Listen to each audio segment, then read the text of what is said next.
और उसी में उन्होंने प्रैक्टिकल बताया राजा को। कैसे बताया? मंत्री एक व्यक्ति से, राज दरबार में बैठे एक व्यक्ति से कहा कि आप उठिए और राजा साहब को एक थप्पड़ मारिए। राजा साहब को एक थप्पड़ मारिए। वो व्यक्ति मारने की तो बातें छोड़ दीजिए, वो अपने जगह से हिला ही नहीं, उठने की बात छोड़ दीजिए। उठेगा क्या? वो मारने के लिए उठेगा राजा को। वो नहीं जानता है कि हमको मृत्युदंड मिल जाएगा राजा को हम मारेंगे तो मंत्री 3 बार कहा कि आप उठिए, राजा साहब को एक थप्पड़ मारिए। कोई उतने सभा में से उठा नहीं, जिसको कहा वो भी नहीं उठा। बात खत्म हो गई।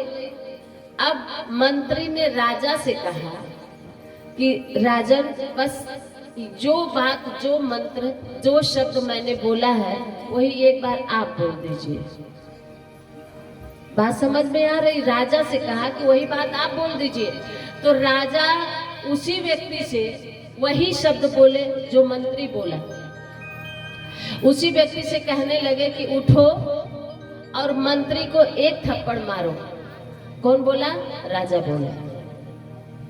वो 3 बार बोलने की जरूरत नहीं पड़ी, एक ही बार में वो व्यक्ति उठा और एक थप्पड़ उन्होंने कहा मारने को, तुरंत जाकर के मारा।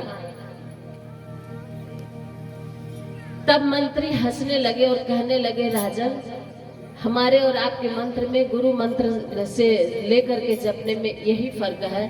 शब्द वही था, बात वही थी।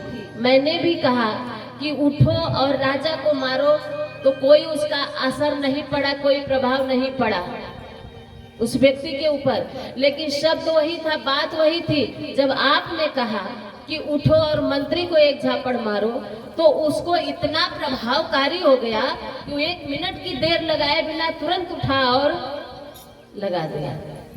अब जरा बताइए, किसके मुंह से निकला हुआ शब्द प्रभावकारी था? असरदार किसका शब्द था? मंत्री का कि राजा? उन्होंने कहा वही मंत्र होता है, मंत्र वही है, लेकिन वही मंत्र जब गुरु के मुख से निकलता है और हमारे अंदर प्रवेश करता है तो उसका प्रभाव होता है, उसका असर होता है। और वही मंत्र जब हम किताब से पढ़ करके जप लेते हैं तो वो निष्प्रभाव होता है। इसलिए मंत्र, आप गायत्री मंत्र कोई बात नहीं है, आप जपे, बिना गुरु से लिए जपे, उसका प्रभाव उतना नहीं होगा जितना आपके जीवन में